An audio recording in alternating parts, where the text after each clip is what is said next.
Welcome! Today in front of me Realme 8i, and I'll show you how to change the screen transition effect animation on your home screen in this device.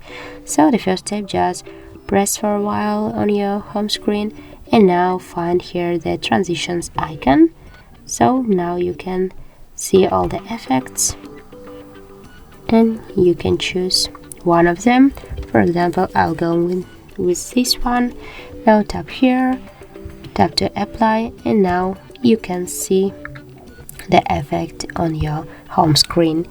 So our effect has changed successfully, and if you like this video you can leave like, comment and subscribe our channel.